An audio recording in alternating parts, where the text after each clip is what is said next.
with all of the H Mart gate and stuff happening on Asian online spaces, I would really love to join in. But while I was undergoing research and gathering like talking points while like just watching a lot of videos to gather like different opinions and whatnot, I kept finding myself getting angry. And I think a lot of it is simply just the lived experiences I have that I just cannot allow these white people and Asians wanting to be white dunking on this poor Asian creator doing the Lord's work. I swear I would never be side-eyeing white people in an Asian market, but that's entirely self-confidence issues. Like, girlie, if I had your face card, trust, I'd be side-eyeing too. Like, trust. If white people don't feel like a tiniest bit uncomfortable, like how the majority of non-white people feel in a Whole Foods or something, we are collectively doing something wrong. In order for me to keep on pursuing this rabbit hole to form my full thoughts on it, I'd like to take this moment to share a couple of my own personal stories that have shaped my worldview into the way that it has. Moments that really remind me that I am still in enemy territory, that my identity is still consistently tied to my race above the content of my character. A lot of these are really hard to talk about, but I feel like it should be noted that growing up as a man, even a fruity one, that there's a lot of misogynistic patterns to break out of, and the same applies to white attitudes to minorities. The first one taking place on Halloween night at a gay bar of all places. I was crying over a guy, so nothing new there. There was this really cool Asian guy that was there, and if you know me, the little Asian solidarity was formed. So him and my friend were just listening to me talk about my ex, and then the guy sat me down and went, "Look at me. How old do you think I am?" I was like, mid-20s maybe? And bro turned out to be like 34 or something. But anyways, out of all the things he could have said, you know what he told me? Asian don't raisin. Girl, what the actual... His point was that we would age better than all of the whiteys here. And despite being dead drunk, I feel like I woke up right then and there. Because what do you... If my future partner isn't white, then I'm tough out of luck on that, aren't I? This advice doesn't help if I don't want a white partner. And then it hits me. This man never once considered a potential dating partner outside of the white race.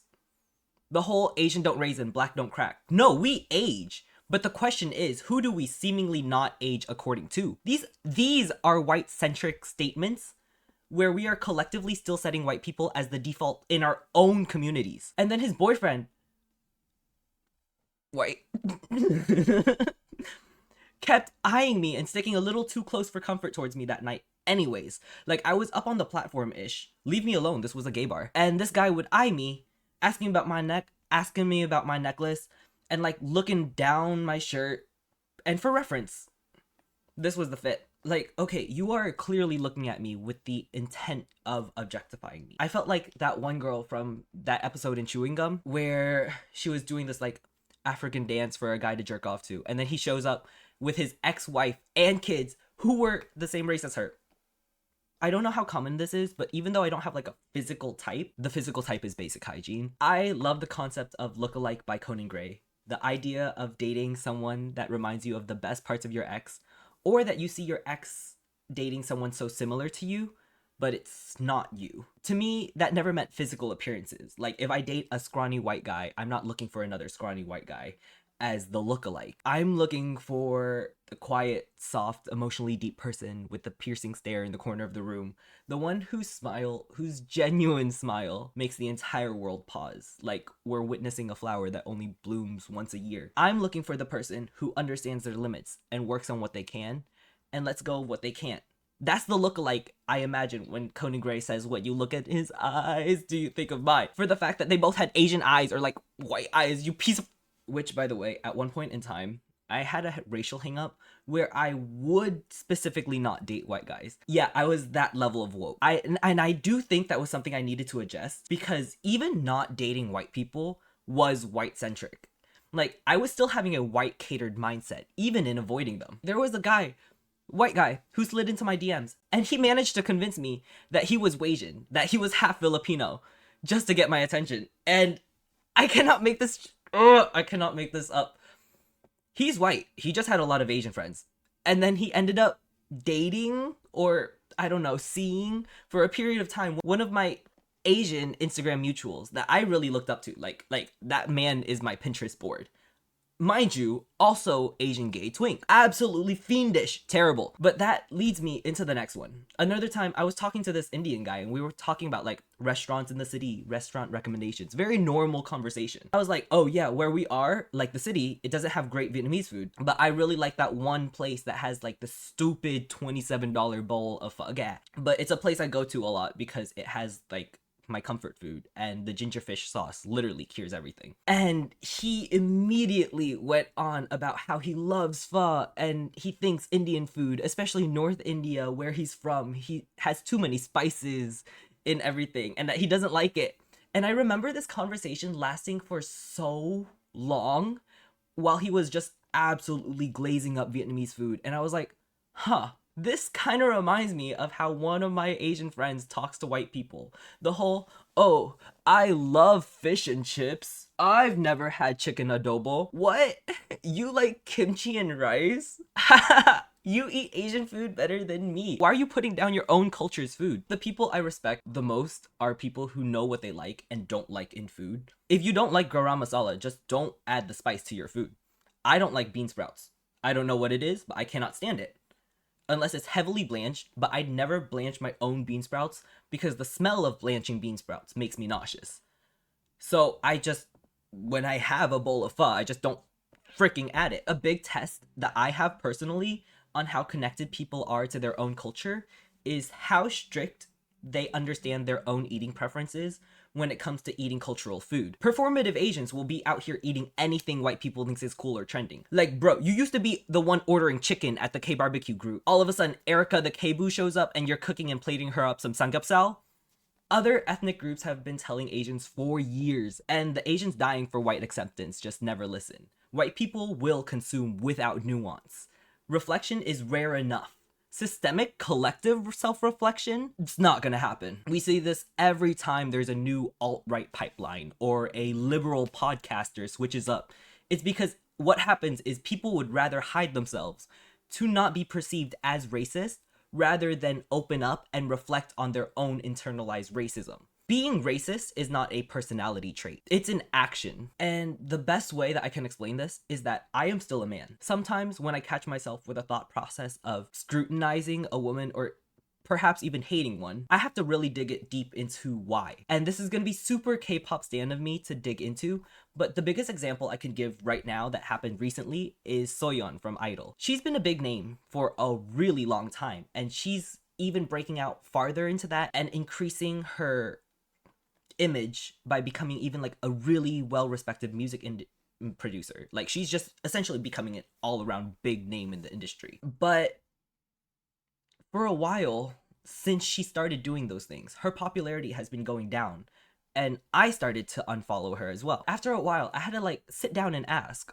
why do I no longer like her? I think there is a somewhat a factor of cringe, yes, when someone becomes too arrogant or too full of it in their stage presence, or too successful and it blinds them. But that was coming from my own internal thought of women having to come from a place of humbleness. And that was a very uncomfortable thought to sit with, because when I saw Soyeon again with the mindset of, this is a really successful person that knows what they give you on stage is their A game. Her energy is almost an energy that I feel has been deemed masculine. When I looked back and I viewed her, I was like, wow, this is absolutely gob-stunning. And I already like to think of myself as a feminist, but to have to sit down and confront such thoughts of like internal misogyny was extremely shame-inducing.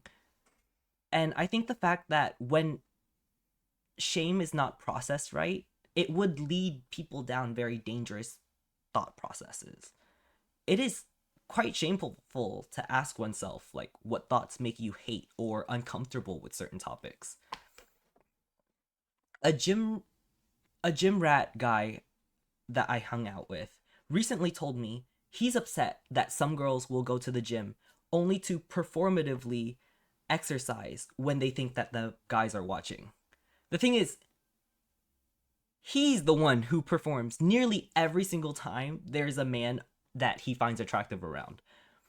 He himself he himself is guilty of this from his own worldview. One time he invited me out to grab a drink, and it was a little empty. The bar was a little empty. I was like, bet, let's sit down and talk. And he was like, what do we talk about? Like, what are we going to talk about? I was like, huh? Huh? What do you mean? Like, what do we talk about? Isn't the whole point of asking me to grab drinks is to go out and talk? And then he just started looking at himself in the mirror. This dude was just aura farming, aura maxing in the freaking mirror. Like sitting in front of, like sitting in a single chair in front of himself, facing directly the mirror. Bruh, I don't know. Last time we ever hung out together. And the thing is, when he told me, and the thing is, when he told me, last time we ever hung out together, unless he buys me drinks, unless he pays for drinks, unless he pays for drinks. And the thing is, and the thing is,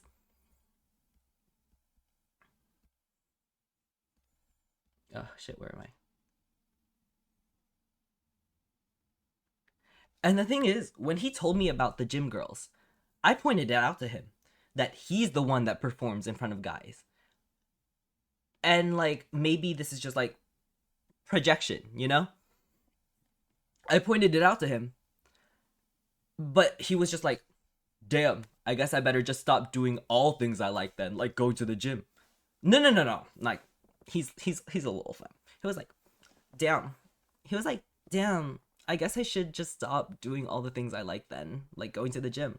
And in that moment, I found myself talking to a man. You know, not a gay, but a man. And I almost threw up in my mouth a little. This applies very heavily across like racial issues as well, because like, sure, you aren't racist. You aren't a racist, but you can do racist actions. And it's so weird how with this H Mart situation, all these white people are coming out of the woodwork acting like they know exactly what racism is now that it's slightly directed towards them. Like, congrats. One Asian girl is side-eyeing you in a grocery store. Now imagine being side-eyed everywhere you go for the rest of your life that isn't just like the poorer districts in America. Exactly. Imagine stepping out of Chinatown and immediately feeling unsafe. Exactly. Don't let me catch you in a Trader Joe's. Bro, if you don't... Ugh. I think that the best way to explain to Asian people how wrong cultural appropriation is, and I don't get, and that one thing that Asian creator said about Asian and Black struggles being so similar is so true, because being so similar, that Asian and Black issues are so similar, is that,